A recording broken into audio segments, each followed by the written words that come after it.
네, 반갑습니다. 오늘은 손화영 시인을 모시고 문학 톡톡을 진행하게 되었습니다. 저는 문학평론가 박대현이라고 합니다.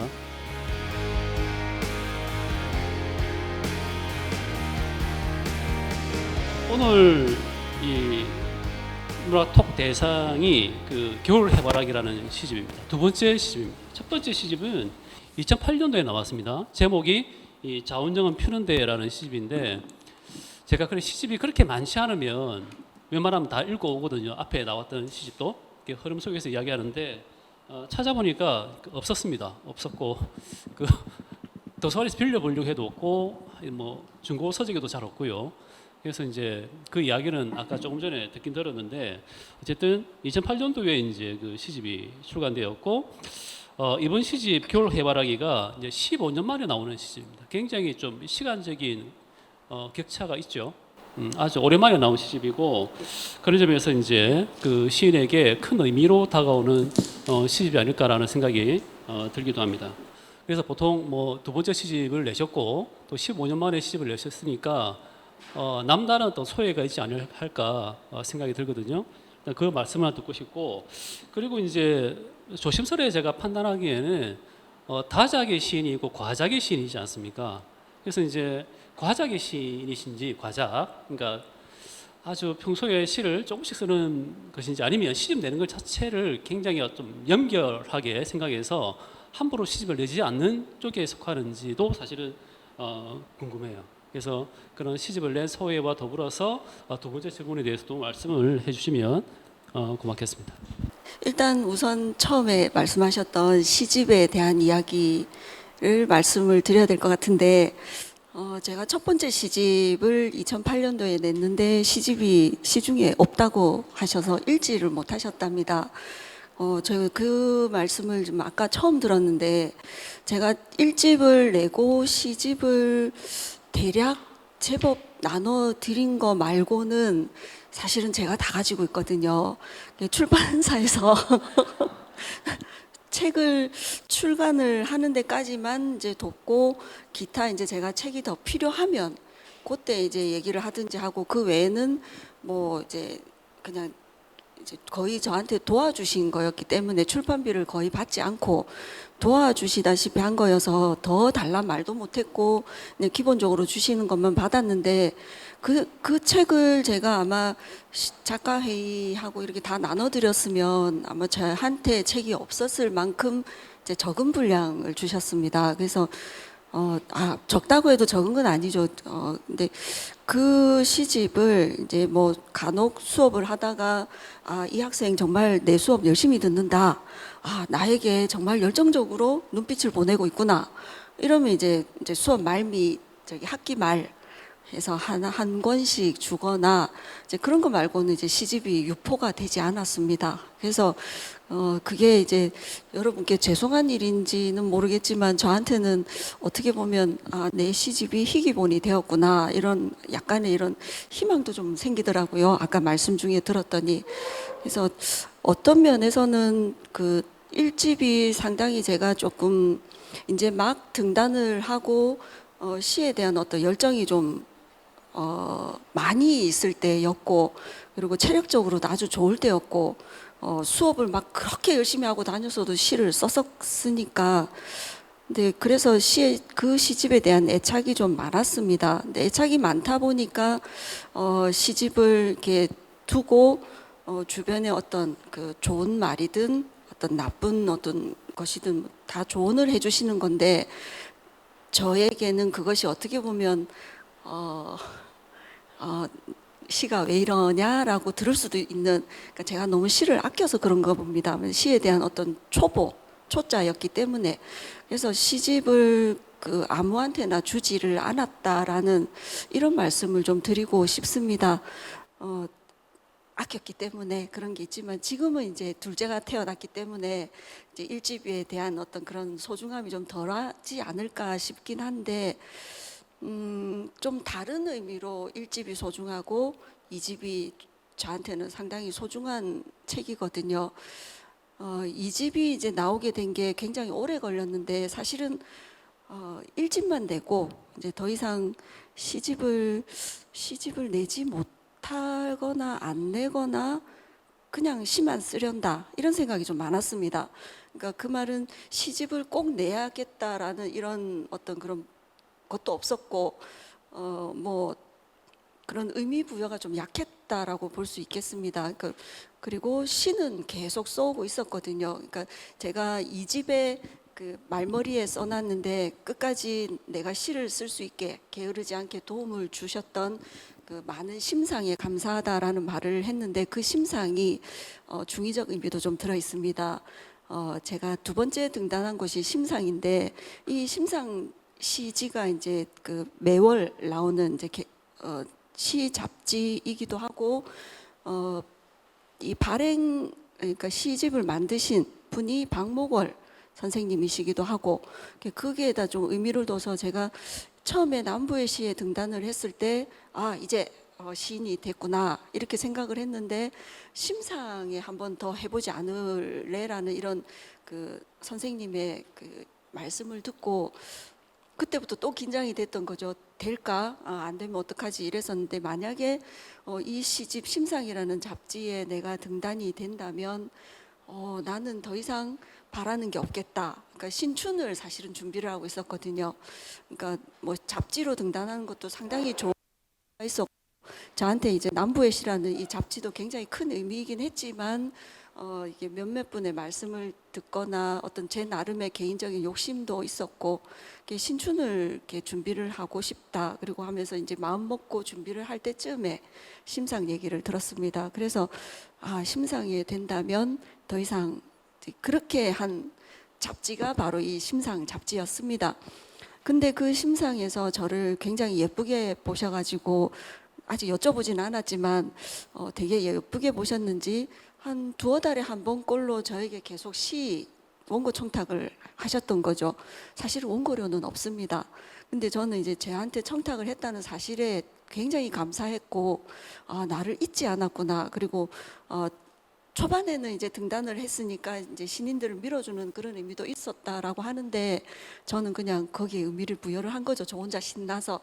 근데 그 심상에서 청탁이 오는 것은 저는 무조건 응했습니다. 근데 심상에 이제 글을 써보신 분들은 아시겠지만 원고 청탁을 꼭 보름 전에 합니다. 그래서 15일 날 책 원고 마감일이 15일인데 조금 빨리 하면 30일, 조금 늦으면 1일 이렇게 원고 청탁을 하셔서 사실은 원고 심상에서 전화번호 뜰 때마다 이제 철렁한 거죠. 내가 시간이 과연 날까? 저 그때 이제 수업 준비도 바빴고 논문도 쓴다고 바빴고 그때 이제 한창 박사과정이 있었거든요. 도저히 이거는 해낼 수가 없다라는 이 생각으로 이제 고민을 했지만 아까 말씀드렸던 너무 감사한 마음에 기분 좋아서 무조건 예예 한 거죠. 그 과정에서 이제 시가 쌓였습니다. 그래서 그 쌓인 시들과 이제 작가회의나 부산 시인이나 이런 여러 이제 다른 잡지에 실었던 것과 이제 제가 쓴 것들을 합쳐서 1집을 냈고 그 뒤로 저는 이제 마음을 내려놨다라고 했는데 그 2집까지 나올 수 있게 만들어준 어찌 보면 채찍질이죠. 저를 잊지 않고 계속 원고 청탁을 해주셨다라는 것. 그 덕분에 제가 2집을 냈기 때문에 그 심상이라는 것은 뭐 이미지도 있겠지만 그 잡지에 대한 감사함도 좀 있습니다. 그래서 사실은 많이 감사하죠. 그 잡지에. 그래서 지금도 청탁이 오면 보름밖에 안 남았지만 조금 더 여유를 주실 수 없을까요? 하고 말씀을 드리면 한 이틀 더 주시더군요. 그래서 여전한 잡지다. 여전한 그럼에도 불구하고 저는 그냥 이 심상에 상당히 감사한 마음을 가지고 있습니다. 이 집이 나온 거에 대한 그 감사의 마음을 심상에 전하기도 했었고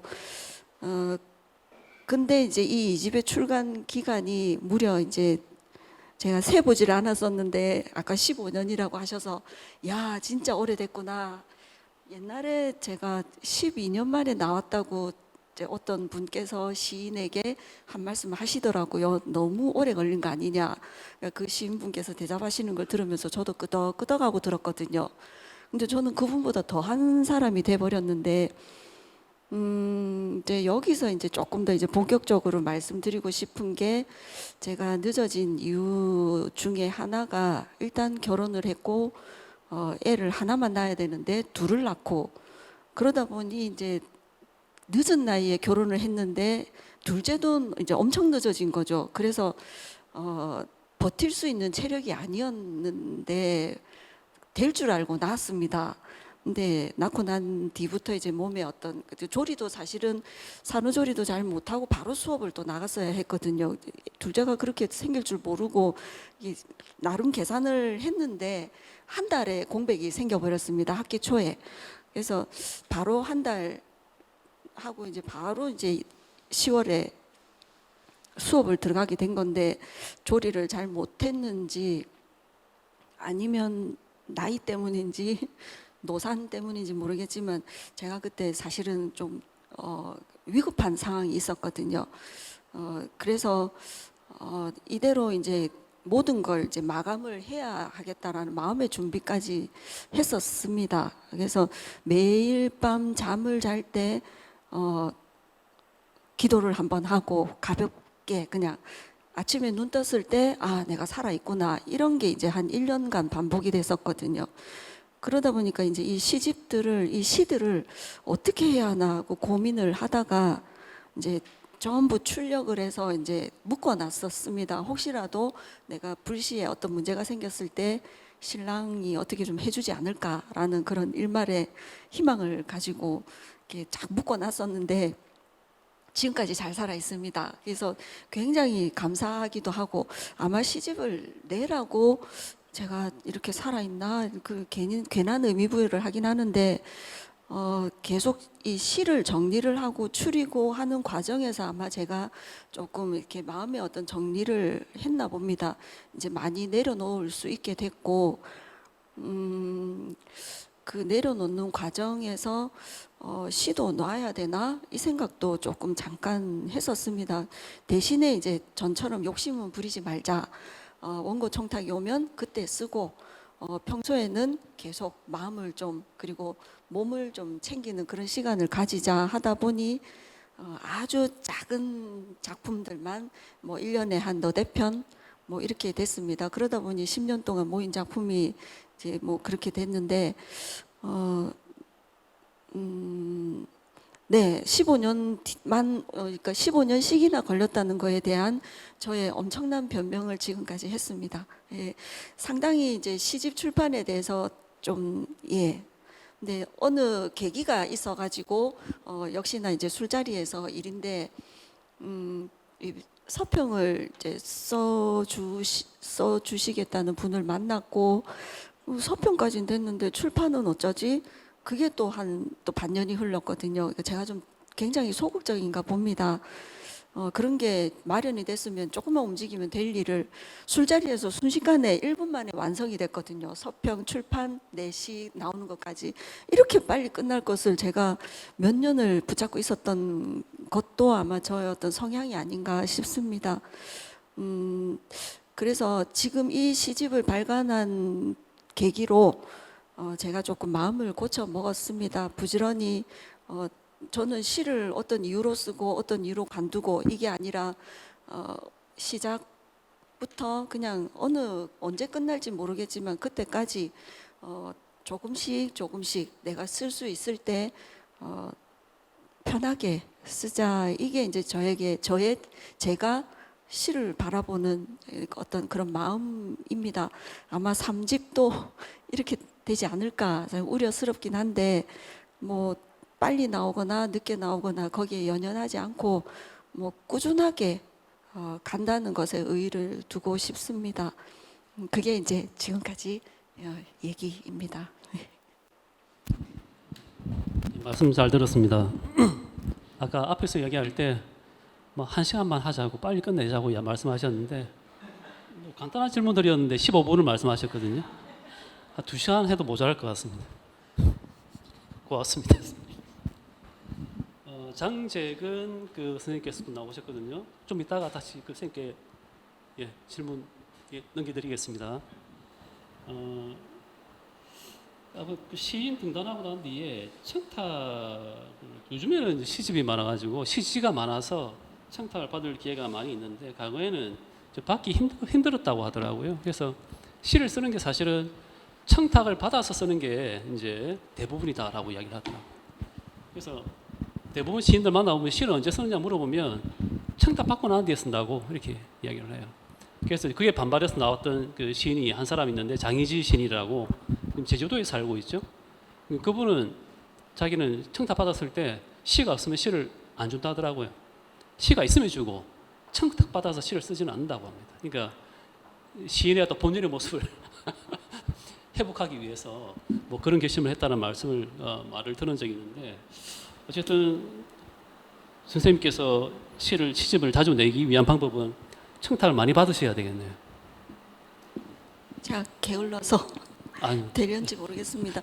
청탁을 하시면 언제든 저는 감사히 씁니다. 예. 예, 오늘 그런 적도 있었죠. 그 심상의 원고를 쓰고 열흘 뒤에 바로 이제 작가회의나 뭐 부산시인의 시를 냈어야 되는 경우도 있긴 있었습니다. 근데 어쩌다 한번 그런 식이고 예, 좀 더 부지런하게 써보겠습니다. 그리고 이번 그 시집 제목이 이 겨울 해바라기잖아요. 네. 예. 보통 시집 제목을 정할 때는 굉장히 어렵고 자신의 시 세계를 드러내기에 가장 적합한 제목이나 문장을 가져오는 경우가 많은데 이제 이 겨울 해바라기가 4부의 첫 편에 실려 있거든요. 그리고 이 시집 전체가 1부, 2부, 3부, 4부 이렇게 나뉘어져 있습니다. 그 제목을 이 겨울 해바라기로 했고 그다음에 각 부마다의 어떤 의미가 다른 것인지 아니면 왜 하필이면 4부에 있는 첫 편의 시를 이 시집의 제목으로 선정했는지 말씀을 들을 수 있을까요? 제가 이 시집을 출판사에 넘기고 나서도 최후까지 못 정하고 있었던 게 제목이었습니다. 그래서 처음에는 얼른 떠오르는 게 겨울 해바라기였는데 이렇게 되면 이제 이 시집의 대표시가 겨울 해바라기로 시인이 인식하고 낸 게 아닐까라는 그런 생각을 하실 것 같아서 그게 아닌데 그러면 뭐라고 하지 해서 시편들 중에서 이제 마음에 드는 시어들을 몇 개 뽑고 막 A4 한 장 반 넘어갔었습니다. 제목만 쭉 뽑는데 근데 이렇게 뽑아서 봐도 마음에 안 들고 시간이 좀 흘러서 보면 아까 마음에 들었던 게 또 아니고 고민을 엄청 했었습니다. 고민이 많이 됐었던 부분인데 다들 이러셨겠죠. 근데 저 또한 상당히 고민을 했던 부분이기도 합니다. 근데 결국은 겨울 해바라기로 돌아오더라고요. 이거는 이제 시편들을 4부로 나누게 된 계기와도 연결이 되는데 4부로 나누게 된 이유 또한 그거는 제가 4부였으면 좋겠고 뭐 1, 2, 3, 4에 대한 어떤 숫자적인 의미도 있겠지만은 뭐 5, 6편까지 가기에는 5, 6부까지 가기에는 시편이 부족한 것 같고 3부 이러기에는 뭔가 조금 덜 채워진 것 같고 그래서 그냥 제 나름의 숫자였습니다. 4. 그냥 왠지 4라는 숫자가 좋았기도 하고 이 흔히 4라는 숫자에 대한 어떤 징크스가 상당히 많은데 그걸 저는 어릴 때는 심했거든요. 징크스에 대해서 막 4 보면 벌벌 떨리고 막 이랬었는데 요즘은 이제 이 4를 극복한 이후부터 징크스에 대해서 조금은 많이 여유로워진 편입니다. 많이 힘들었거든요. 4를 극복하는 데 있어서. 그러니까 그러다 보니까 이제 가급적이면 나는 시편을 4부로 나누어서 뭐 1집은 이런 이유로 뭐 꽃이면 꽃, 뭐 나무면 나무 이런 식으로 나눴다면 2집은 역시나 4부로 했으면 좋겠다. 그리고 나누는 기준은 뭘로 하지? 이제 거기서부터 고민이 시작이 됐었는데 이 기준을 이제 시원하게 해결해 준 사람이 이제 바로 제 신랑이죠. 1집도 사실은 신랑한테 부탁을 했었습니다. 나는 이러이런 기준으로 4부를 나누고 싶은데 너의 생각은 어떠니? 그때 제 신랑은 후배였으니까 나이가 어렸으니까 이제 저를 꼬박꼬박 누나라고 부를 때였거든요. 지금은 이러면서 아래 위로 훑지만 그때 이제 나를 좀 도와줬으면 좋겠다라는 의미로 내 시 좀 읽을 줄 알지 이제 같은 시 공부를 했었으니까 내 시를 보고 어떤 느낌이 드냐, 느낌이 드는 대로 좀 나눠봐봐. 근데 대신 네 개였으면 좋겠다 했더니 혼자서 막 열심히, 이제 그때 썸 타고 있을 때여가지고 굉장히 열심히 해줬습니다. 그래서 나눠놓은 기준을 보고 이제 거기서 제가 몇 개 추리고 요거는 이쪽이 더 안 나을까 이렇게 의논을 해서 했는데, 그게 이제 저는 큰 의미 부여는 아니었지만 시집에 나오고 난 뒤에 굉장히 안정감을 느끼게 해준 결과물이었거든요. 근데 이 집 또한 그렇게 하고 싶었고, 근데 이때 이제 신랑이 제 시를 이제 많이 봤었으니까 제가 시를 이제 그 보내기 직전에 출력을 쫙 해서 어때 한번 읽어봐 이러면 신랑은 별 반응이 없거든요. 이러고는 잘 모르겠다 이런 반응이 대부분인데, 그냥 그럴 때마다 막 이제 열이 받죠. 집안에 가장 가까운 사람이 내 시를 읽고 이거는 좀 여기가 좀 걸리네라든지 그런 가벼운 얘기라도 해줄 수 있을 줄 알았는데 이래 보고 표정만 변합니다. 마음에 들면 표정이 그냥 이러고 마음에 안 들면 인상부터 싹 써지는데, 그러면 저는 바로 즉시 이걸 도로 들고 이제 컴퓨터 앞으로 다시 뛰어가거든요. 그냥 아무 말 없이, 본인도 아무 말 없지만 저도 아무 말 없이 들고 가서 혼자 계속 노려보고 있는 거죠. 어떤 부분에서 인상이 써졌을까?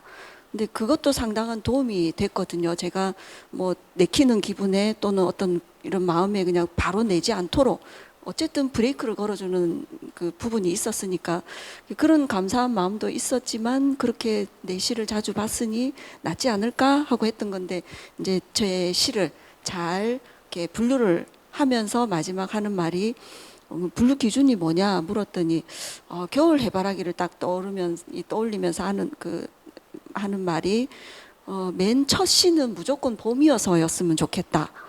그렇게 얘기를 하더군요. 그래서 첫 시가 봄이어서라고? 보통 대표시를 맨 앞에 넣지 않나? 근데 저도 그거는 마음에 들었습니다. 항상 시집의 첫 장만 보고 별로야 하고 탁도 없는 이런 독자들을 사실은 굉장히 안타까워했거든요. 저는 시집을 살 때 첫 장을 잘 안 보거든요. 그냥 대충 펼칩니다. 그리고 읽었는데 괜찮네 싶으면 대략 뒤쪽이나 앞쪽이나 한 번 더 보고 이거 좋다 하면 이제 그다음 맨 앞에 시를 보는, 저는 순서가 좀 바뀌어 있는 편이어서 맨 앞에 배치를, 그런 걸 감안하면 봄이어서 괜찮을 것 같다. 내가 말하고 싶은 그런 벚꽃이 흩날리는 그날 앉아 있는 저의 어떤 처연한 저의 모습이 너무 슬프기도 했었지만, 그 봄이어서라는 시를 좋아하는 것도 있었고, 그러면서 이제 봄, 여름, 가을, 겨울 이런 느낌이 어떨까?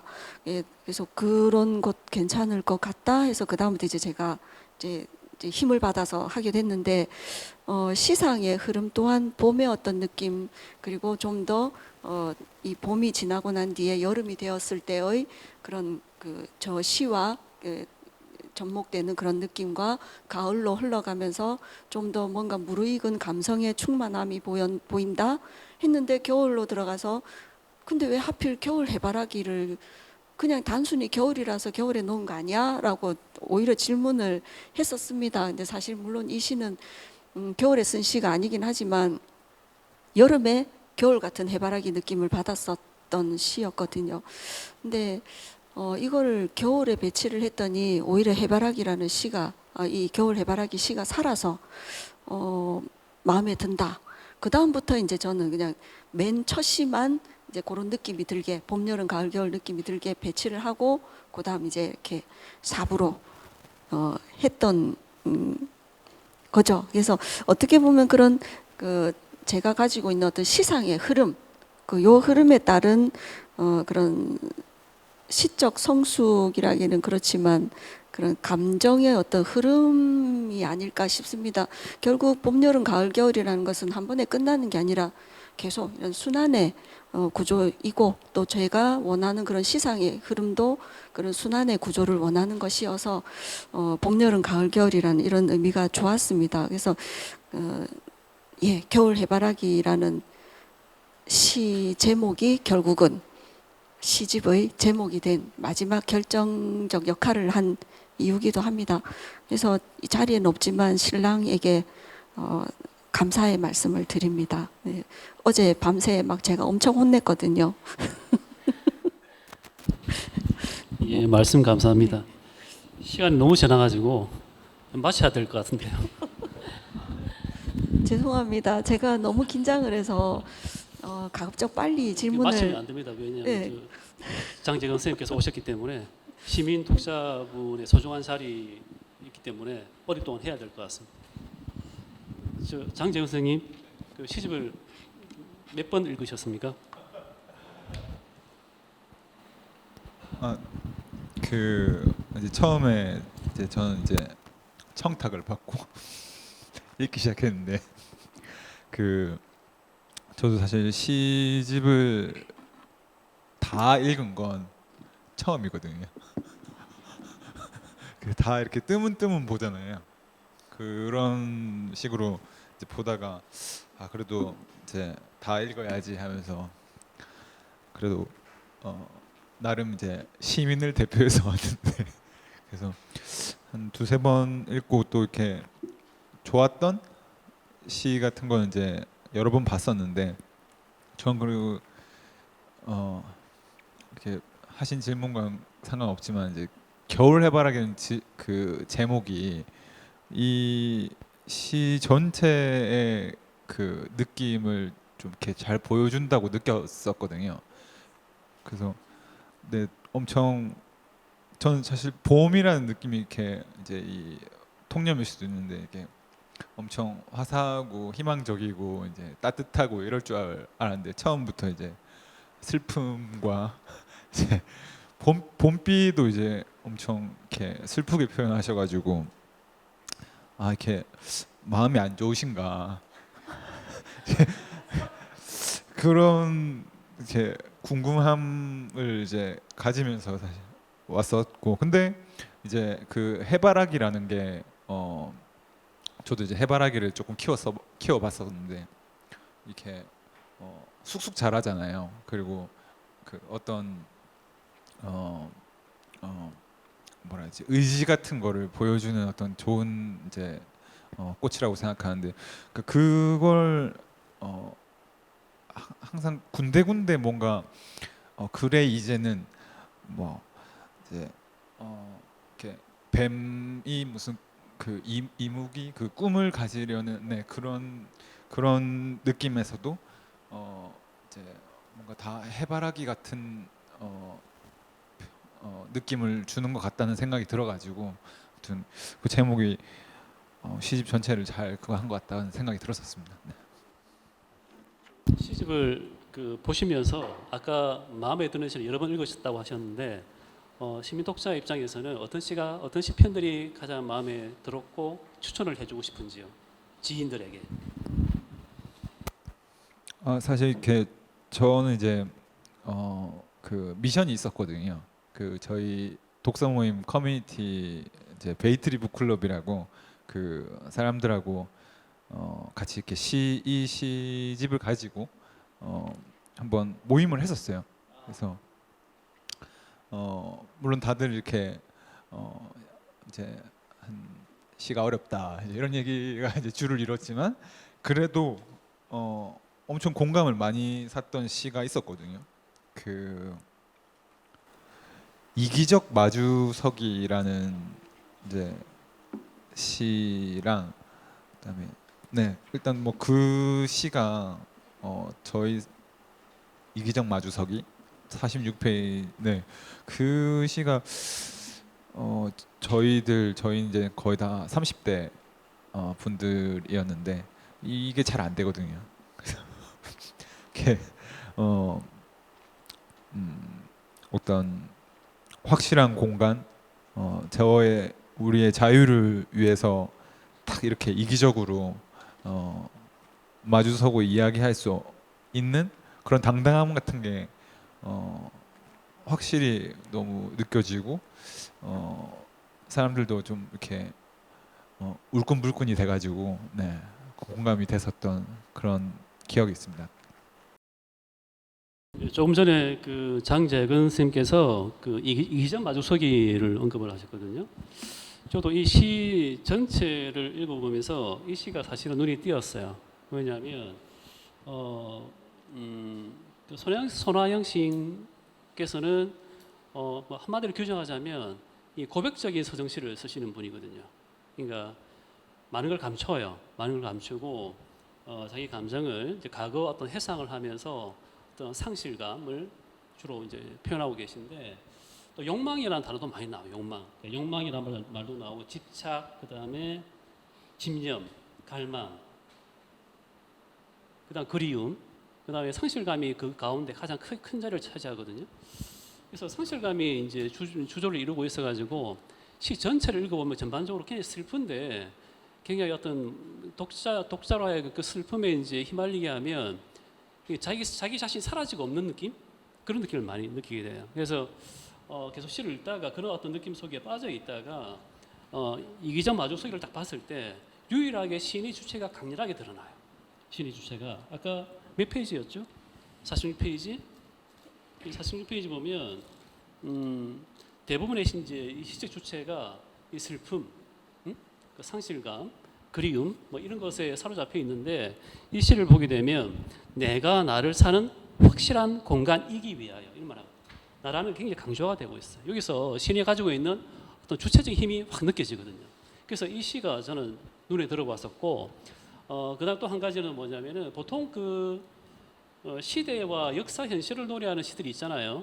보통 서정 시인들도 그런 시를 가끔 쓸 때가 있는데 그런 경우는 보통 행사시, 어떤 뭐 기념에 뭔가 기념에서 어떤 행사장에서 이제 낭독하는 시를 쓸 때 그런 시를 쓰기도 하죠. 그래서 이 이기적 마주서기와 더불어서 선생님께서 이 시집에서 독특하게 이제 하나 그 세 편을 올려두셨는데 그 시가 뭐냐면 삶과 함께 부르는 노래 82쪽입니다. 82쪽.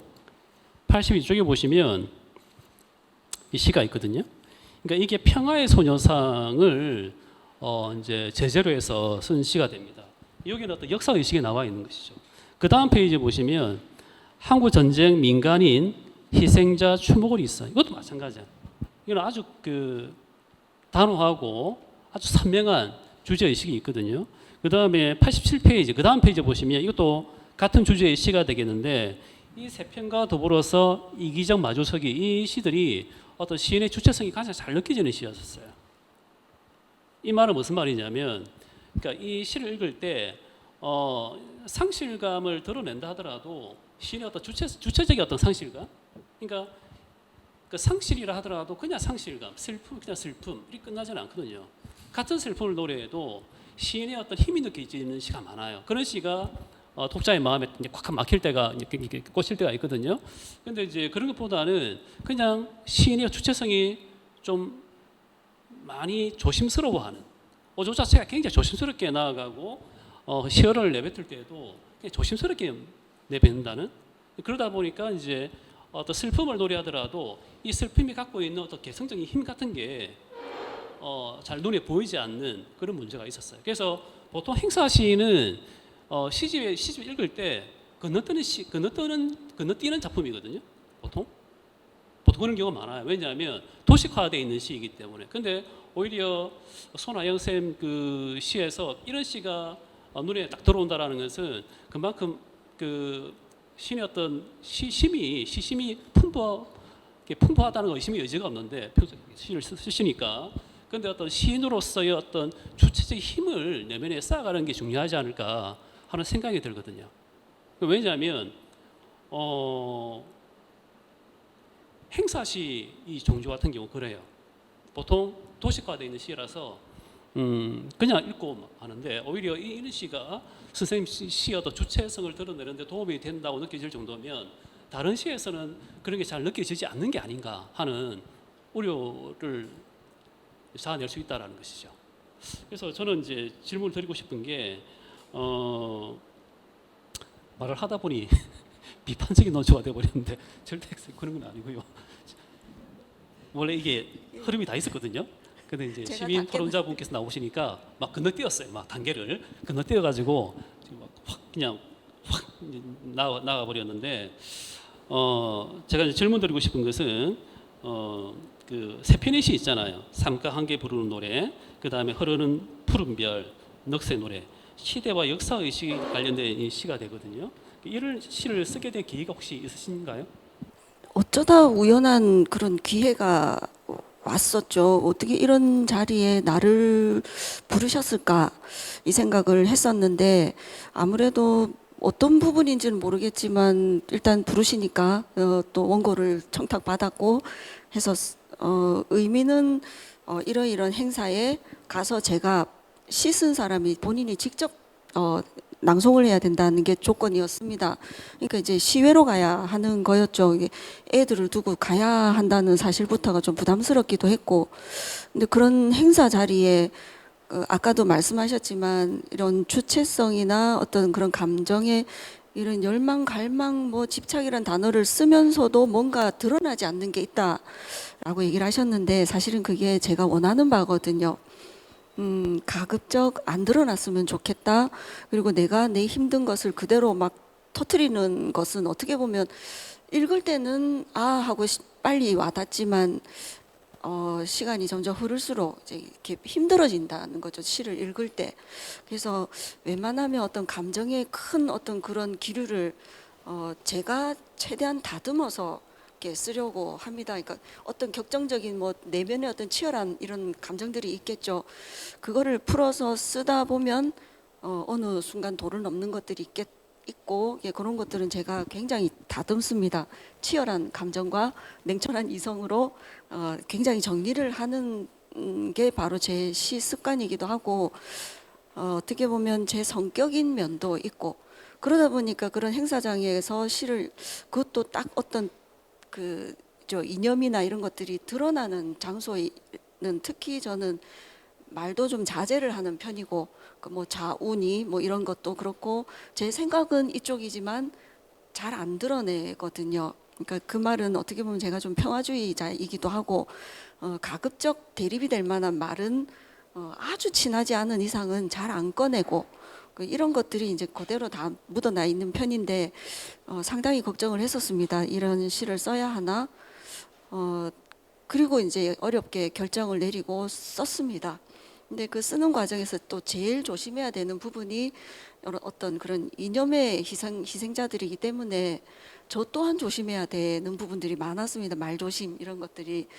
그래서 그리고 말조심과 더불어 그들의 아픔을 함부로 헤아리는 척 하지 말자 이런 게 주 이유였고 그래서 이제 많이 공부를 했었죠. 검색도 해보고 자료도 찾아보고 이분들의 어떤 아픔을 저는 이해는 하죠. 안 겪어봐서 모르는 것인데 함부로 아는 척 하지는 않으리라 이런 마음으로 이제 시를 쓰기 시작을 했고 제가 쓰는 이런 이런 시풍이 뭐 그분들에게 누가 되지 않았으면 좋겠다라는 이 생각이 좀 많이 컸습니다. 근데 결국은 이제 뭐 흐르는 푸른 별이라든지 이런 뭐 그 넋의 노래 한 번 갔는데 그날 어떤 한 분이 막 그 울면서 이제 저도 한번 시를 읽고 싶다 하면서 이제 나와서 다른 사람의 본인이 쓴 글을 편지같이 쓴 글을 그 자리에서 울면서 읽는 것을 보고 이 자리가 함부로 이렇게 해서는 안 될 자리라 다행이다라고 생각을 했었는데 두 번째 행사 때는 그때는 좀 행사가 더 커졌습니다. 그때 한 번 더 저를 부르시더군요. 그때 이제 몹시 감사한 마음과 더불어 그분들의 슬픔을 조금은 느껴야 되지 않나 싶지만 자칫 잘못했다가 또 오버하거나 또 척 할까 싶어서 역시나 이제 마음을 다잡고 이렇게 쓰게 된 게 바로 이런 행사신데 거기 행사에 주최하시는 그 분께서 많이 알려달라라고 얘기를 하시더라고요. 이런 것들로 지금도 여전히 고통받고 있는 우리 이런 남아있는 사람들, 이런 가족들, 이분들의 아픔을 알았으면 좋겠다라고 하시더군요. 그래서 제가 알릴 수 있는 방법은 뭐 다음에 제가 시집을 내게 되면 이 시를 빠뜨리지 않고 실겠습니다. 이렇게 말씀을 드렸었고 그런 말씀 드리고 몇 년이 흐른 뒤에서야 이제 제가 이렇게 책을 보내드렸습니다. 그러니까 감사하다고 이렇게 글을 써서 또 보내주셨더군요. 그런 마음들이 감사했고 또 글을 쓰는 내내 제가 이제 어떤 그런 그 현장의 어떤 중간에 서 있었다는 그런 어떤 그 감사한 마음, 그분들을 알 수 있게 되었다라는 그런 마음과 더불어 이제 많은 깨달음을 좀 저에게는 좀 교훈적인 그런 시평들이죠.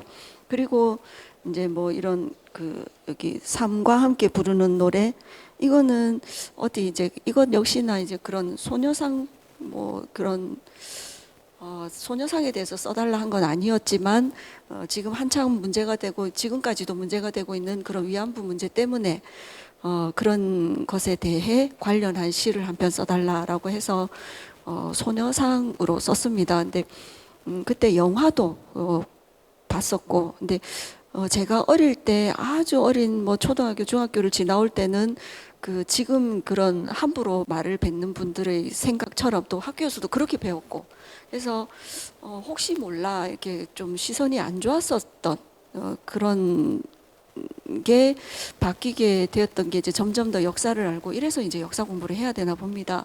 학교에서 배우는 게 다가 아니라는 걸 깨닫고 이제 주변 대학에 들어오면서부터 많이 바뀌게 됐었죠. 그때부터 이제 조금씩 변하기 시작했었는 게 이제 이 소녀상에 대한 관심과 그리고 그 갈 수밖에 없었던 그리고 돌아왔지만 돌아오지 못했던 그 어떤 그 우리 뭐 조선시대 고려시대 이런 그 환향 여자인 이 여성들처럼 단지 그저 본인의 의지가 아닌 그런 상황에서 어쩔 수 없었던 이런 도덕적 이유로 근데 그분들이 죄스러워해야 할 것이 아니라 그분들을 지켜주지 못했던 우리가 죄스러워해야 되는데 왜 나는 그 사람들을 어린 시절 철모를 때 같은 입장에서 나쁘게 생각을 했었을까? 아닐 거야 라는 생각을 왜 했었을까? 상당히 반성을 하게 됐었죠. 오히려 이제 제가 잘못한 그런 마음이 아주 컸었습니다. 그래서 돌아왔지만 가족의 틈에 끼지 못하는 그런 말을 이제 나는 없는 이제 아빠 이야기, 엄마 이야기 이런 식으로 풀어 나갔던 거죠. 가족에게 가지 못하고 계속 주변을 맴돌 수밖에 없는 숨겨진 존재여야만 했었던 그런 안타까운 마음들을 조심스럽게 쓴 시였습니다.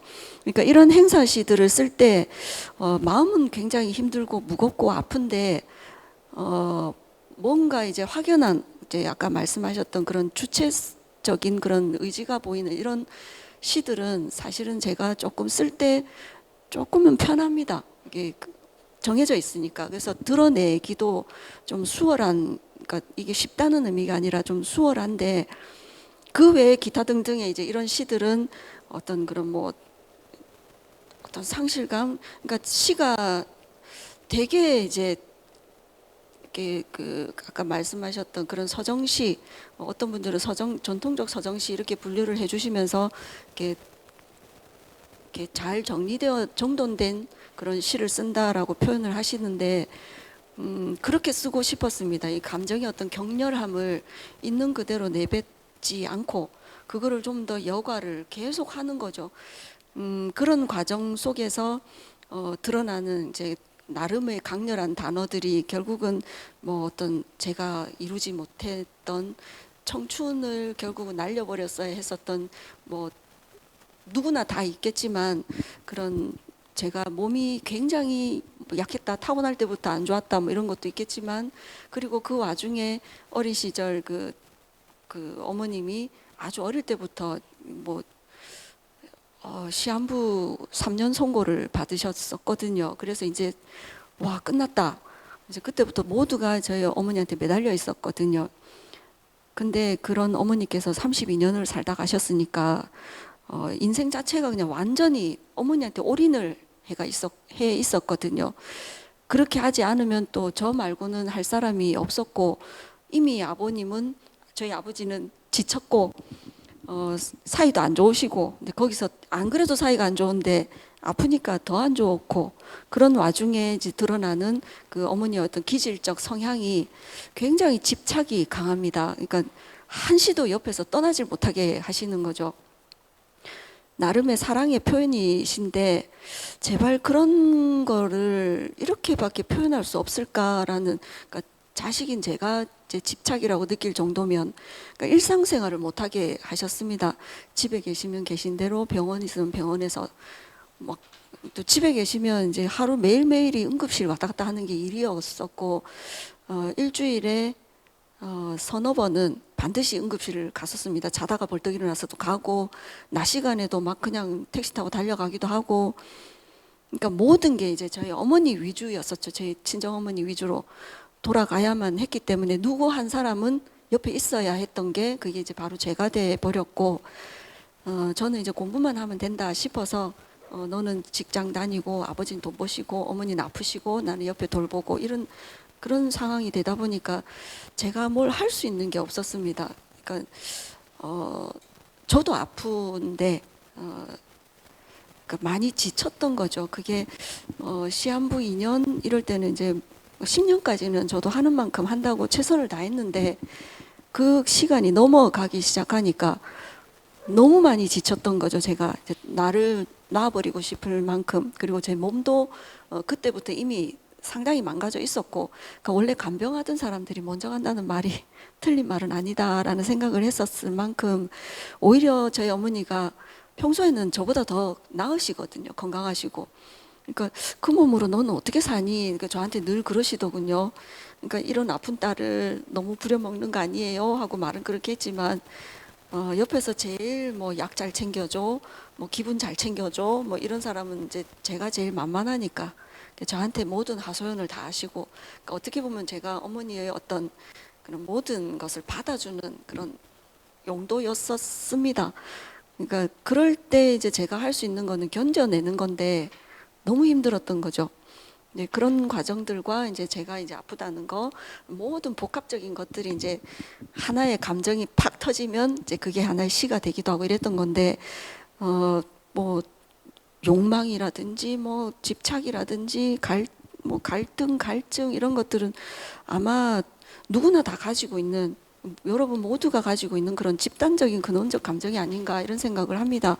그래서 개인적으로 볼 수도 있는 그런 것일 수도 있지만 어떻게 보면 그런 충분히 외연적으로 확장된 그런 어떤 상실감이나 미련으로 받아들여 줄 수 있지 않을까. 그걸 읽는 독자들이 그런 면에서 공감을 해준다면 시인의 입장에서는 그것이 성공한 것 아닐까. 이런 생각을 했었습니다. 그러니까 좀 더 제가 이제 그런 삶을 살아가는 과정에서 좀 정리를 하다 보니 드러나는 어떤 저의 어떤 개성적 표현이라고 해야 할까 모르겠습니다. 좀 더 이렇게 주체성보다는 조금 어떤 그런 힘이 약하게 보일 수도 있는 부분은 아무래도 계속 그런 정제가 되어야만, 정리가 되어야만 뭔가를 끄집어내는 저의 어떤 그런 시어 선택이나 시적 그런 표현의 어떤 제 부분인 것 같고, 그런 것들이 그런 그런 의미로 받아들여지지 않는가라는 생각이 드는 거죠. 그래서 어떻게 보면 제가 시를 쓰기 시작한 게 이제 막 30, 물론 습작은 중학교 1학년 때부터 써왔지만 본격적으로 시를 써라 이렇게 시작한 게 이제 30이라고 본다면 나이 30에 보통 시인은 젊어야 되고 이런 게 이제 격렬하게 터져 나올 수 있어야 하는데 그러기에는 제가 이미 너무 조숙해 버렸고 표출해 내기에는 또 저의 성향이나 이런 기질적인 부분이 조금은 이렇게 정돈되기를 원했고, 그리고 적나라한 감정 표현 또는 어떤 격정적인 시어의 어떤 표현들을 저도 하고 싶은데 제가 아마 20대였다면 좀 그런 시가 쫙 나오지 않았을까 이런 약간의 생각도 좀 듭니다.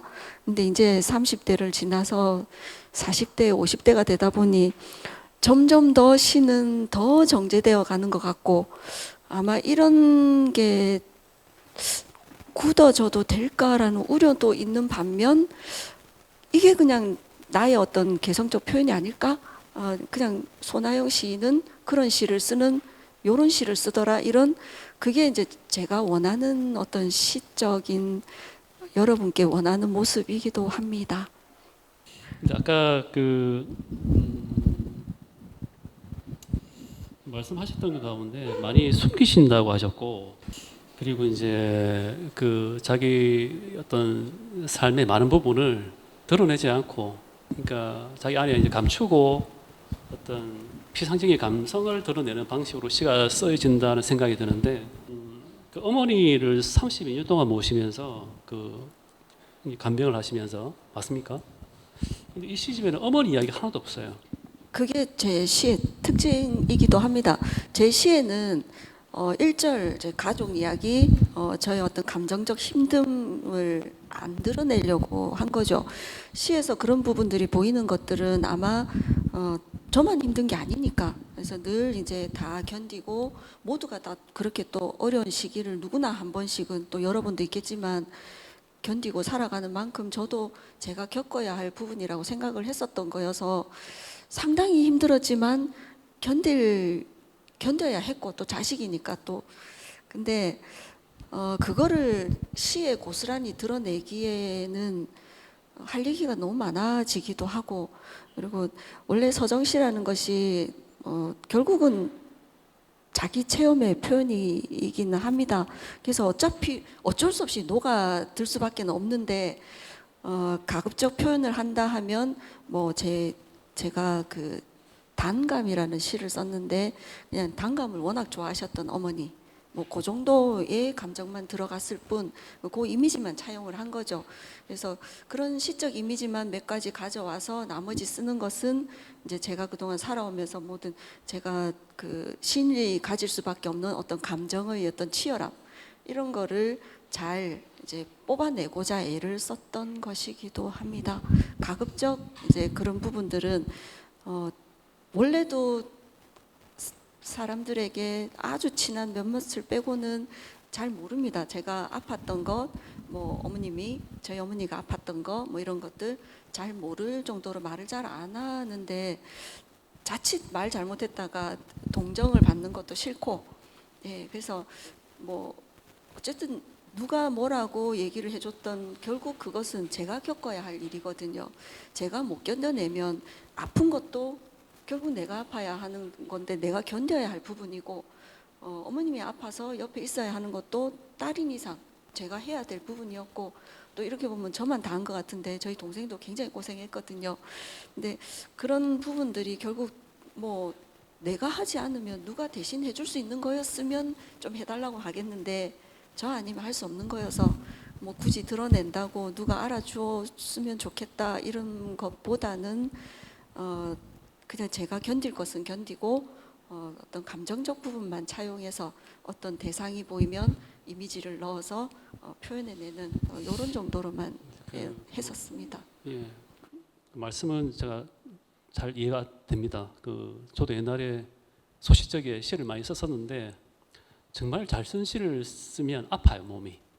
왜냐하면 나도 모르게 튀어나오는 어떤 그런 감정들이 어떤 이미지와 결합되면서 나오는데 정말 좋은 시였거든요. 이런 말 제가 하기 좀 부끄럽습니다만 근데 좋은 시를 쓰고 나면 며칠 동안 아파요. 마음도 아프고 몸도 아파요.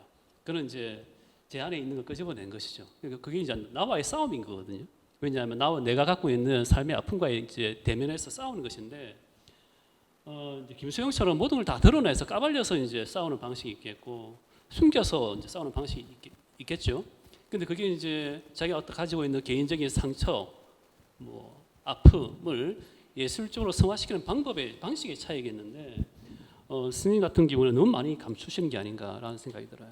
그러니까 어느 정도 나와줘야 되거든요. 다른 시인들 이야기 들어보면 자기는 감춘다 그래요. 감추는데도 불구하고 그걸 또 여러 가지 어떤 하나의 어떤 이미지 장치를 통해서 감춰요. 너 두 분에 있는데 그대로 드러내지는 않고 그걸 계속 이미지를 간접적으로 드러내는 것이죠. 그 안에 이제 감춰져 있기 때문에 신이 갖고 있는 어떤 언어의 힘이라는 게 느껴지거든요. 근데 선생님은 너무 이제 그걸 너무 많이 감추려고 하고 회피하려고 하는 게 아닌가 시를. 마음이 아프니까 시를 쓰는데 회피는 아닙니다. 회피는 제가 아니고요. 여기서 집착, 욕망, 갈망 이런 말을 쓰는 이유들은 아까 그 시인 독자 토론자분께서 말씀하셨는데 해바라기의 어떤 의지가 보여서 좋았다. 이 말이 이제 제가 가장 듣고 싶었던 말이었거든요. 제가 보여주고 싶은 것은 물론 슬픔이란 감정을 가지고 와서 어떤 대상을 두고 쭉 이제 봄이든 가을이든 겨울이든 이런 모든 것들을 거기에 투영을 해서 쓸지언정 나는 지금 이만큼 슬프지만 그 슬픔이 슬픔으로 끝나지 않고 성찰의 계기가 되는 거죠. 시를 씀으로 인하여. 그리고 그 시를 쓰는 동안 감정을 이입하고 그것이 어느 정도 동화가 되고 제가 어떤 그런 과정을 통해서 제가 좀 더 성숙하는 것이었으면 더 좋겠다라는 이런 바람이 상당히 크고 그리고 그런 의지가 보여졌으면 좋겠다라는 게 제가 가장 큰 욕심이었거든요. 나의 이런 저의 힘듦이라는 건 서정 씨니까 이 작품을 통해서 드러나는 이런 힘듦 또는 뭐 이런 과정들이 독자가 읽었을 때 그것이 의지로 표출이 되어 준다면 제가 가장 크게 원하는 부분입니다. 그것만 되었다면 내 시는 성공한 거 아닌가. 사실은 그 말씀을 하실 때 속으로 조금 흡족했었습니다. 전달이 되었구나. 상당히 감사하기도 하고. 예, 그래서 아마 힘이 없어 보인다는 것은 계속 그러한 어떤 감춤과 정리, 어떤 정돈된 느낌으로 표출하고자 하는 저의 어떤 노력이 자꾸 이제 녹아들다 보니까 근데 감추면 감출수록 드러나는 그 묘미를 독자가 알아준다면 저는 그것으로 충분하지 않을까라는 겁니다. 근데 이제 계속 그런 어떤 그런 힘이 필요한 시는 필요한 대로 쓰고 저의 어떤 그런 힘이라는 것은 아무래도 절제라고 하긴 그렇지만 어떤 이런 감정의 표현이 좀 더 정돈되어서 표출되어 읽는 이가 부담스럽지 않았으면 좋겠다. 여기까지가 제 욕심입니다. 그래서 저의 힘듦이 고스란히 전해지는 것보다는 읽고 난 뒤에 이 뭐지 하고 한 번 더 읽으면서 좀 힘드네, 좀 슬프네. 이렇게 슬픈 거구나. 그러면서 조금 정리가 되는 느낌이었으면 좋겠다는 거죠. 슬프네 하고 거기에 빠져서 우는 것도 좋은데 그것이 이제 여운으로 남아서 과한 욕심인지는 모르겠습니다. 그게 그냥 슬픔으로 끝나지 않고 어떤 의지의 힘으로 보여진다면 좀 더 힘을 내어 써보겠습니다. 네, 열심히. 혹시 장재근 선생님 하실 말씀 있으신가요? 사실 저는 물어보고 싶었던 게 이제 그 봄을 왜 그렇게 슬프게 표현하셨는지 이런 거 묻고 싶었는데 이제 답을 들은 것 같아요. 감사합니다. 그 시집을 많이 보셨다고 하셨잖아요. 다 보신 적은 처음이지만 네네네. 어떤 시집을 보셨는가요? 보통 이제 뭐 소설이나 이제 뭐 이제 베스트셀러 이런 쪽으로 이제 읽기는 하는데, 네네. 거의 사람들이 이제 시집을 찾질 않더라고요. 예, 저도 잘 안 봅니다. 네. 근데 이렇게 말씀을 들으니까 이렇게 마지막 특시 같은거나 그 외출이나 그 길 위의 벽인가요? 이제 그런 시들이 갑자기 이해가 조금 되는 게 예. 마지막 외출의 마지막 구절이 그래 그렇게 떠나는 거야. 그런 이제 마음이 갑자기 이제 이해가 되는 그런 사실 시집에는 그런 이야기를 잘 안 적긴 하죠. 그러니까 제가 조금만 친절했으면 이제 뭐 시인의 말해서 이렇게 쫙 이렇게 설명할 수 있는 걸 썼을 텐데 그것 또한 이제 저 성향인가 봅니다. 그걸 또 왜 감췄을까 싶은데 가급적 안 쓰려고 합니다. 1집도 사실은 말 없는 말에 대한 어떤 말의 이야기에 대해서 거기에서 상처받고 또 일어서는 또 이런 것들에 대해서 간략하게 썼다면 2집도 역시나 서두에 몇 마디 안 썼습니다. 그냥 이렇게 감사하다. 그러니까 그냥 내가 시를 이런 마음으로 썼다. 그냥 요 정도만 아주 그냥 10줄도 안 되는 글로 정리를 해버렸는데 제가 시를 쓸 때 또는 시를 쓰는 내내 평소에 가지고 있는 가장 큰 그런 시적 이미지라고 한다면 섬, 고독입니다. 그래서 그 장그르니에의 섬이라는 그 책을 읽으면서 제가 바다를 좋아했었는데 그 바다에 대한 어떤 이해를 이 섬이 장그르니에가 많이 도와줬었던 부분이기도 하고, 그래서 끊임없이 바다를 추구할 수밖에 없는.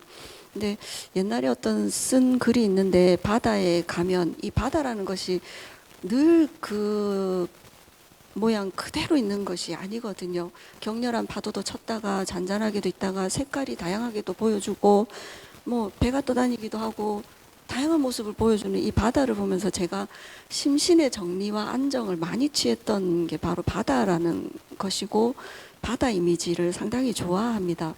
근데 그 사이에 제가 앉아 있는 나름의 어떤 고독한, 어쩔 수 없이 고독할 수밖에 없는 제 모습이 결국 제 시의 모든 모습이라고도 할 수 있겠습니다. 그 정도가 이제 이해를 돕는 수준으로 언급이 되어 있어서 시를 읽는 분들은 더 이제 힘들어하시고 욕을 할지도 모릅니다. 뭐 이걸 어떻게 읽으라고 이 정도밖에 말을 안 해주나. 근데 그거 다 감수하고 그냥 요 정도만 썼는데 예, 뭐 여러 가지로 감사합니다. 네. 그 선생님께서 그 30세 때부터 시를 쓰고자 마음을 먹기 시작하셨다고요? 아니요, 시를 쓰기로 마음 먹은 것.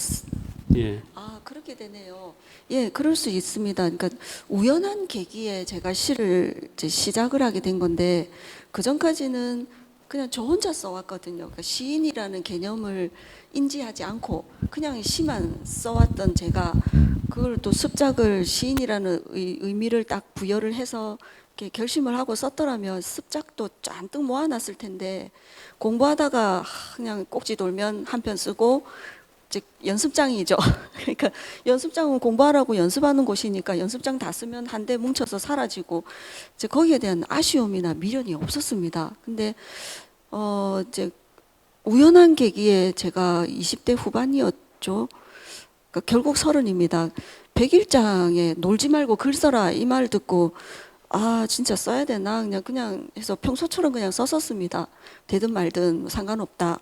근데 그 주제가 또 마음에 들기도 했고, 근데 원래 당선작은 어느 정도의 행열을 갖춰야 되는데 그런 게 전혀 상관없었고, 시란 뭔지도 생각 안 할 때였으니까 10줄 정도의 아주 소품 시를 썼는데, 그게 어떻게 또 당선이 돼가지고 이렇게 오셨더라고요. 이게 원래 장원한테 가야 되는데 저는 차상이었거든요. 나중에 끝나고 난 뒤에 저한테 이렇게 며칠 지나서 이제 연락을 하셔서 습작을 가져와라. 그러면 왜 가져가야 되는지를 저는 몰랐습니다. 근데 가져오라 하시니까 이유도 모르고, 그래서 그냥 멍하게 앉아 있었는데 예 해놓고는 두어 달 꼼짝없이 그냥 아무 생각, 찾아뵙지도 않고 뭐냐 묻지도 않고 감감무소식이 돼버린 거죠. 그러니까 얼마나 답답하셨는지 6개월 만에 한 번 더 얘기를 하시더군요. 그래서 아 그러면은 뭐라도 쓰긴 써야겠다 싶어서 있는 시 없는 시 추리고 해서 들고 갔는데, 예, 그게 이제 남부의 시도 가고 심상도 가고 이제 이렇게 해서 지금 이렇게 쓰게 됐는데, 그래서 어떤 계기를 딱 찾자고 하자면 100일장이 계기가 될 것이고, 시를 썼던 것은 중학교 때부터 쭉 써왔고, 문학이라는 것이 결국은 저한테는 시, 소설 구분 없이 와 있었기 때문에 사실은 소설을 훨씬 더 많이 읽었습니다. 그래서 친구들은 제가 다 소설가 될 줄 알고, 야, 너, 그 저기 문단에 뭐 일이 있어서 소설 이러길래 시 했더니 의아해 하더군요. 나 시 쓰는 사람이야 라고 했는데, 소설을 그만큼 읽었던 게 오히려 저에게는 시를 좀 더 풍부하게 만들어주는 그런 조금 이점도 있기는 있습니다.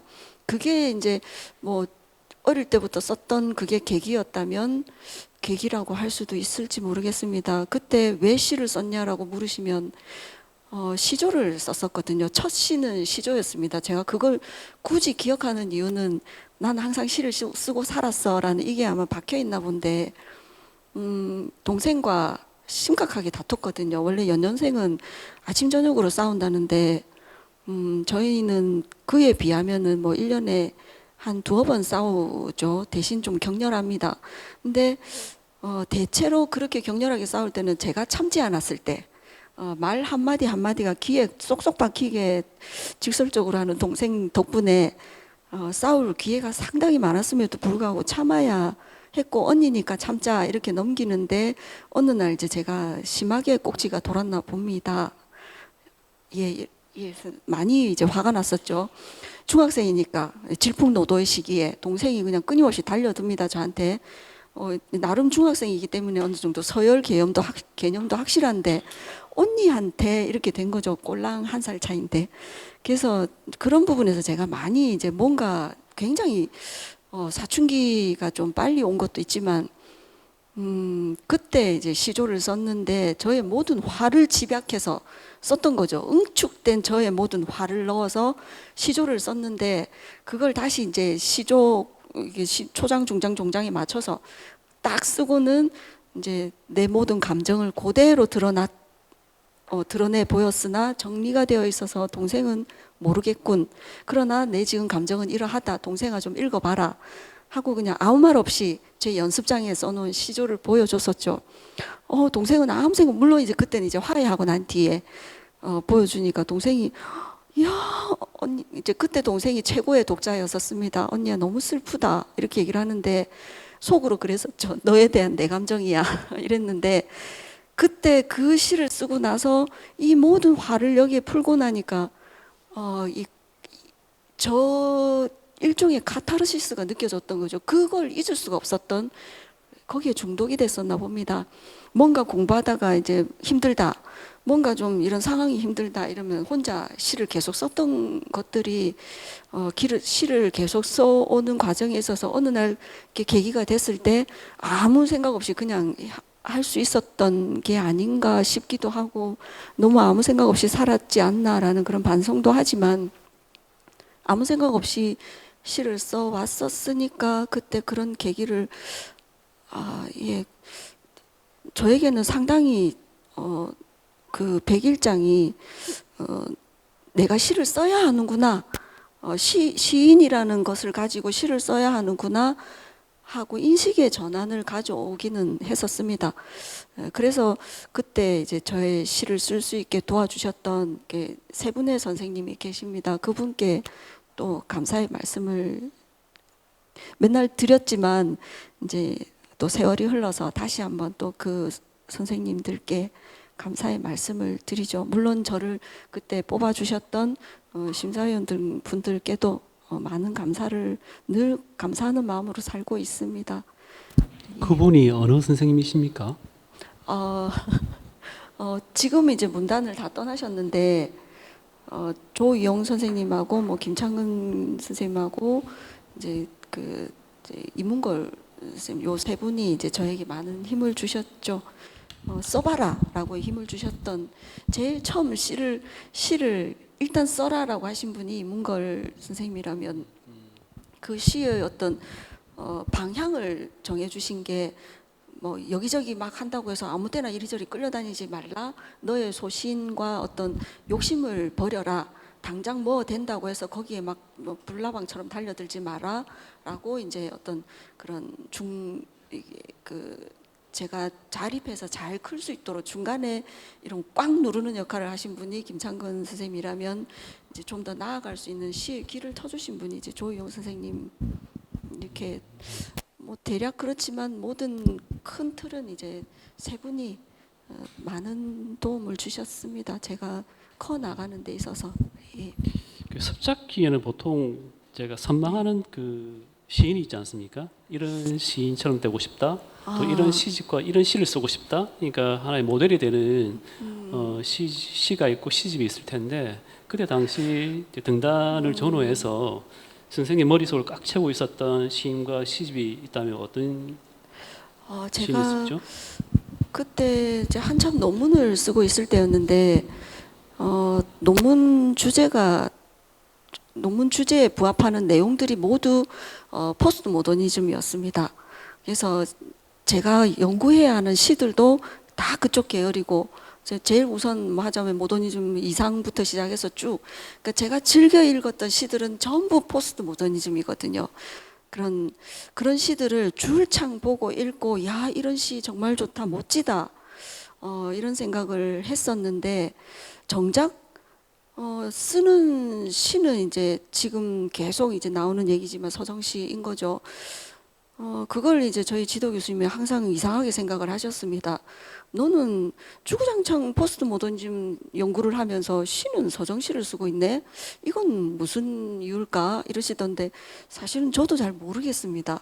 근데 포스트 모더니즘 계열의 그런 해체시 굉장히 좋아하거든요. 그러면 그쪽 계열의 시를 제가 써야 되는데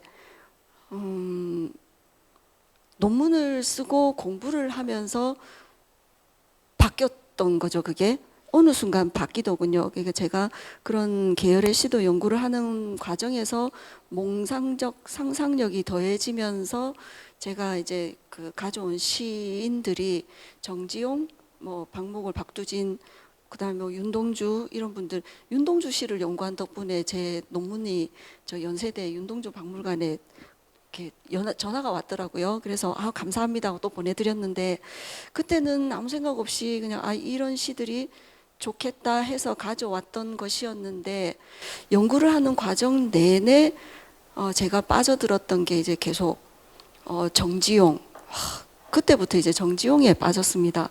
그 다음에 이제 빠져들었던 시인이 김춘수, 그리고 윤동주로 넘어오면서 내가 쓰고 싶은 시의 어떤 느낌은 그 관료하는 모든 것은 정지용인 것 같다. 그건 이제 물론 시 수업을 들을 때도 우연히 어느 날 탁 치고 간 거였는데, 얼굴 하나야 손바닥들로 폭 가리지만 보고 싶은 마음 호수만 하니 두 눈을 감을 밖에 라는 이 호수, 의 호수를 읽으면서 딱 네 줄, 몇 자 안 되는 이 글자를 가지고 뭐 너무너무 보고 싶다라는 이 그리움의 절절함을 이렇게 간단하게 덤덤하게 표현해 낼 수 있나 하면서부터 이제 빠져들게 된 거였었죠. 우리가 제일 많이 아는 뭐 이런 향수나 이런 것도 있겠지만 제가 가장 깜짝 놀랐던 시이기도 합니다. 어떻게 물론 얼굴은 손바닥 하나보다는 둘로 가려야 가려지지만 그 보고 싶은 마음을 그 대상에 집어넣어서 이렇게 표현해 낼 수 있다. 그때부터 부러웠습니다. 그 다음에 굉장히 존경스러웠고, 그래서 그때는 아마 10년 전에 물으셨다면 이제 저는 이제 그런 해체 시나 이런 다양한 포스트 모더니즘 계열의 시들이 좋고 당연히 시는 이상 이러면서 얘기를 했을 텐데 그 10년 전 계기가 이렇게 논문을 발표하면서 이제 정지용으로 넘어오면서 박두진, 박목월, 이 조지훈 이런 사람들의 시가 보통은 아니라는 거를 뒤늦게 깨달은 거죠. 물론 시가 좋다는 것만 잘 썼다 이거는 당연히 우리는 국어 시간에 배워서 알고 있는 부분인데 제가 깨달았던 것은 바로 그런 부분이었던 거죠. 어떤 절절함과 어떤 이런 그 심적 이런 것들이 이렇게 담담하게 표현이 되었는데 읽는 내가 충격을 받을 수 있다? 이게 과연 가능한가?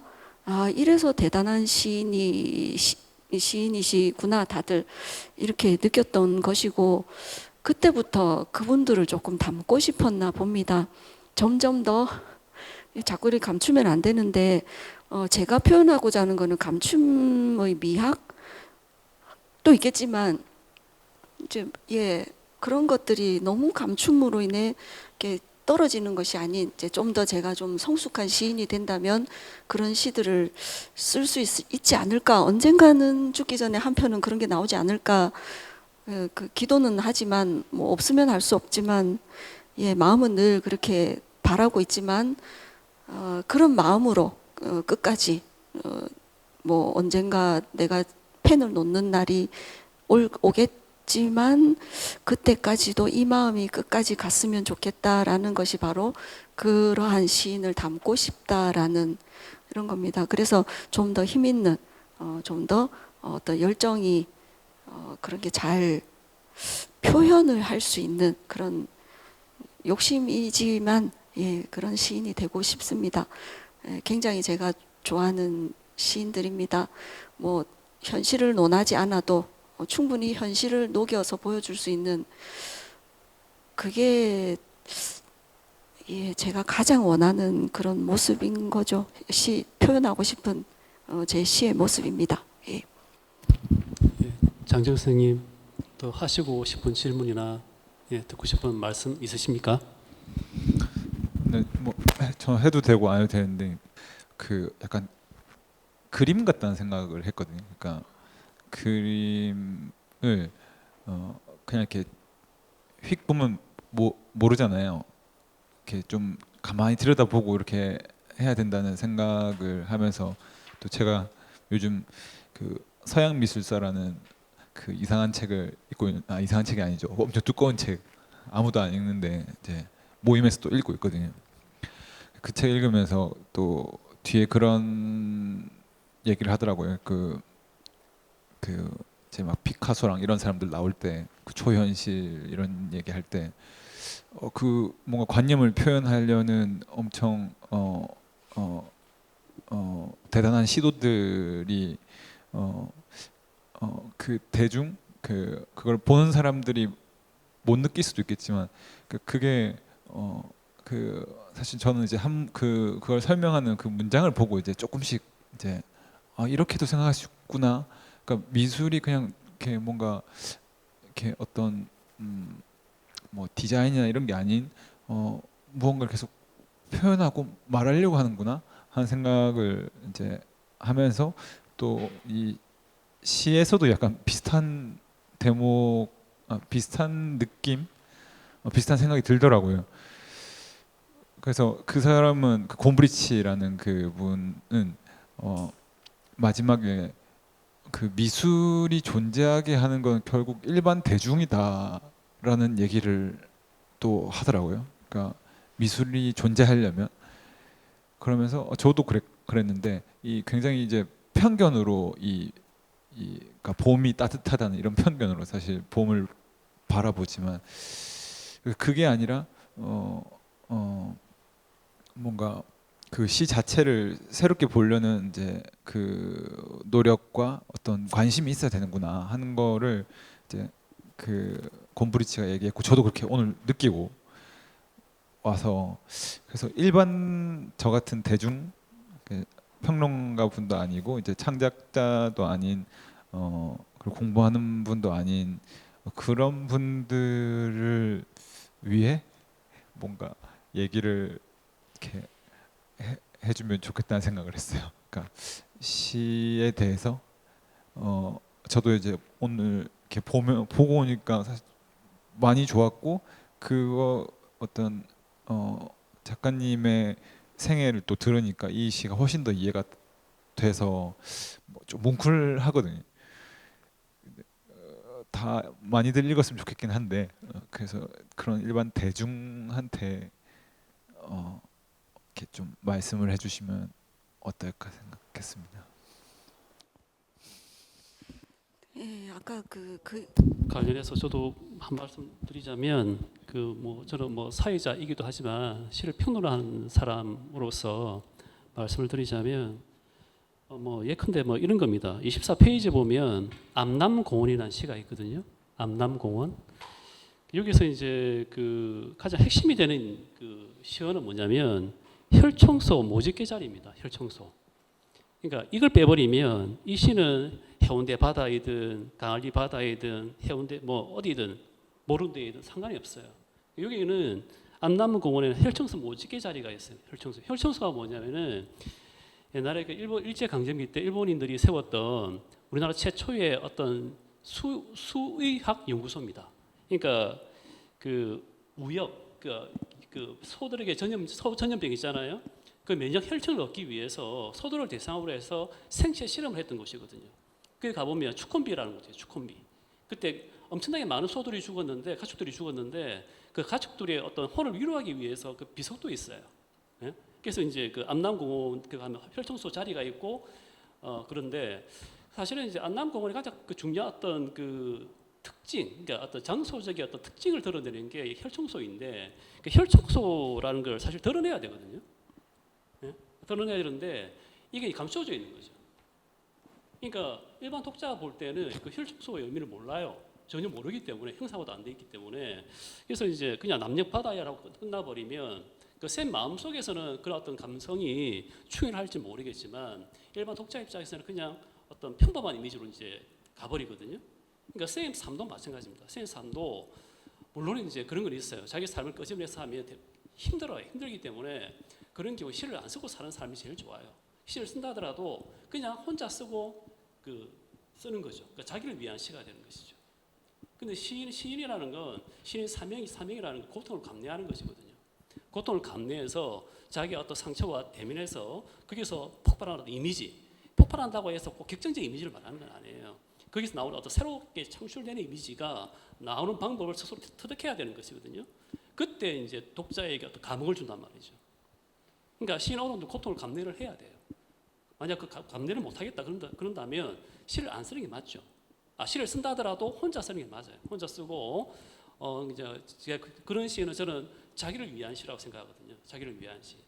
그러니까 김수영 같은 경우에는 철저하게 인류를 위해서 시를 썼다라고 고백을 하거든요. 나는 인류를 위해 시를 쓴다.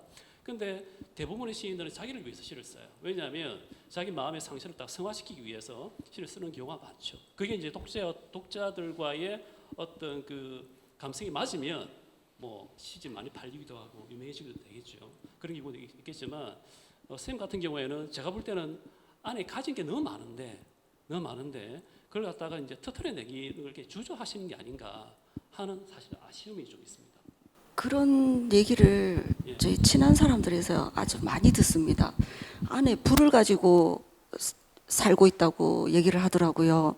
폭탄을 가슴속에 품고 살고 있다 이러는데 그걸 왜 안 터뜨리냐 이러는데 언젠가는 터지지 않을까. 근데 사실은 터질까 겁은 또 나면서도 터지기를 바라기도 하고 근데 표현해내고 싶기도 하지만 뭔가 자꾸 절제된 걸 원하고 이게 이제 아직 저의 어떤 기질적 성향이 시를 표현하는데 좀 더 이기고 있나 봅니다. 그런 것들을 좀 더 털어내기 위해서는 좀 더 나를 드러내고 나를 표현해내고 이런 게 좀 익숙해져야 하는데 어떤 저의 성향부터 조금 어느 정도 이렇게 수련도 필요한 것 같고 그리고 나름의 어떤 고집인 거죠. 제 나름의 시적 표현이나 시어 선택에 있어서의 제 나름의 고집을 아직 못 버리고 있는 것이기도 하고 해서 아까 뭐 삶의 뭐 넋의 노래라든지 흐르는 푸른별 이런 것들처럼 어떤 뭔가 의지를 드러낼 수 있는 이런 시들이 좀 더 사실은 표현해내고 싶기는 합니다.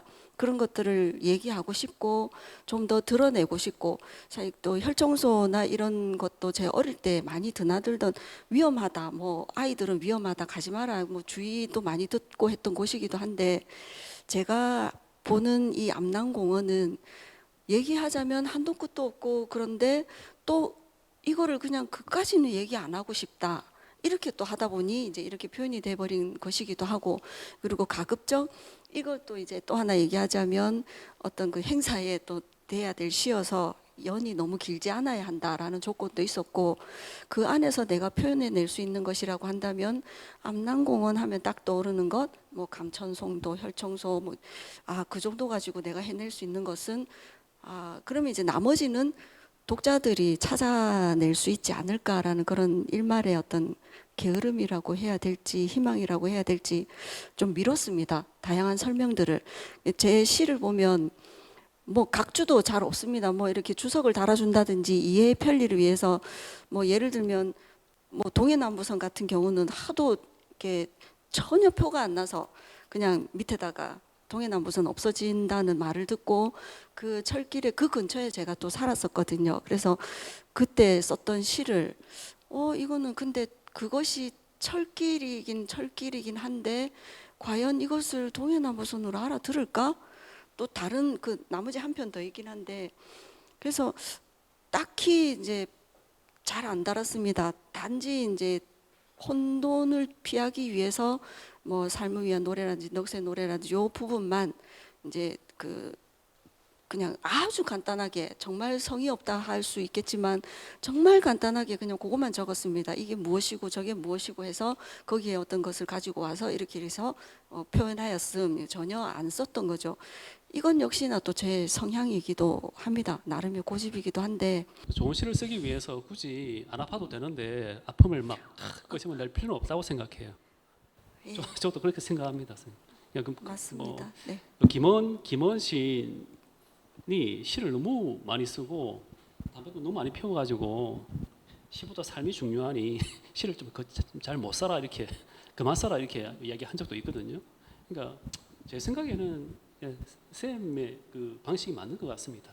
왜냐하면 삶을 견디는 쌤의 가장 좋다라고 생각하는 방식이기 때문에 굳이 시를 위해서 삶을 희생할 필요는 없을 것 같아요. 감추시는 게 편하시다면 그렇게 가는 것도 맞다라고 저는 생각을 해요. 굳이 제 말씀에 뭐 어떤 상처를 받으시거나 뭐 귀 기울이실 필요는 없을 것 같고 쌤 원하는 방식대로 하는 게 가장 올바른 시의 길이 아닌가라는 생각이 듭니다. 제가 2집까지 쓰고 나서 3집은 과연 어떤 시가 모여질까 사실 제가 좀 궁금하거든요. 2집까지가 이제 딱 저의 그 가장 힘든 시기가 끝났다라고 본다면 저희 어머님이 이제 몇 년 전에 가셨으니까 이제 제가 이제 드디어 심적 자유를 얻었거든요. 매일 전화벨이 울리면 이제 사시나무 떨듯 떨고 긴장하고 공포에 떨기도 하고 이제 식구들이 다 마찬가지였죠. 그렇게 지내다가 전화벨만 울리면 이제 공포에 떨었던 그 시기가 이제 지났습니다. 그래서 한 어머니 돌아가시고 1년을 사실은 적응이 안 돼가지고 전화벨만 울리면 깜짝깜짝 놀래다가 1년 딱 지나자 그때 제가 이제 전화기를 한번 꺼봤거든요. 제가 핸드폰이 제 손에 쥐어진 것은 핸드폰이 나도 생겼어 이게 아니라 어떤 것이든 연락을 받아야 한다라는 그런 도구였었기 때문에 목적의식이 분명한 도구였던 이 핸드폰 때문에 그전에는 삐삐 아시죠? 삐삐 있었고 네. 핸드폰 했는데 그렇게 24시간 켜져 있던 그 핸드폰을 딱 꺼놨는데 하루 종일 있는데 뭔가 불안하면서도 이 후련한 건 무슨 기분이지 하고 했었던 그 하루의 그 기분을 잊을 수가 없거든요. 아무래도 그거는 이제 저희 다른 가족들도 다 느꼈을 부분일 텐데 아마 옆에서 가장 많이 봤을 사람이 이제 저희 이제 남의 편인 남편일 테고 저 혼자 어쨌든 겪어야 했었고 연락이 오면 저는 다 가만히 있으라고 제가 다 움직였거든요. 그러니까 시댁 어르신들은 모르시죠. 전혀 몰랐죠. 동생과 이제 뭐 우리 둘만 움직이자 이렇게 했었고 각자 가정에 피해를 주지 말자 이렇게 하다 보니까 둘이서 좀 많이 처절하게 눈으로 끌어안았었죠. 이미 슬픔을 느끼기에는 이미 너무 지쳤고 슬픔이 너무 오랜 시간 지속되면 슬픔을 못 느끼는 것처럼 울 기운도 없었던 거죠. 근데 어머니 돌아가시자 동생도 아마 그랬던 것 같습니다.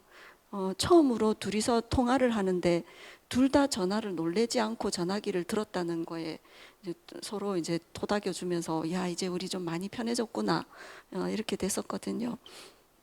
그러다 보니까 어쨌든 이 시적 표현에 있어서 2집이 여기까지 끝났다면 3집은 좀 더 다른 어떤 모습이 표현되지 않을까 기대도 하고 저도 노력을 해보려고 상당히 이제 마음가짐을 가지려고 노력을 하고 있고 좀 더 어떤 이제는 진짜 나를 돌아보면서 표현해내는 그런 작품들이 좀 더 강하게 튀어나왔으면 좋겠다. 이제는 마음껏 뿜어도 되겠지라는 이런 생각도 많이 하고 있습니다. 그래서 상당히 좋은 감사합니다. 예. 3시집이 빨리 나와야 되기 때문에 잡지 편집자분들 청탁 빨리 넣어주시기 바랍니다. 말씀 고맙습니다. 선생님 다른 말씀 있으십니까? 그럼 이것으로 마치도록 하겠습니다. 고맙습니다.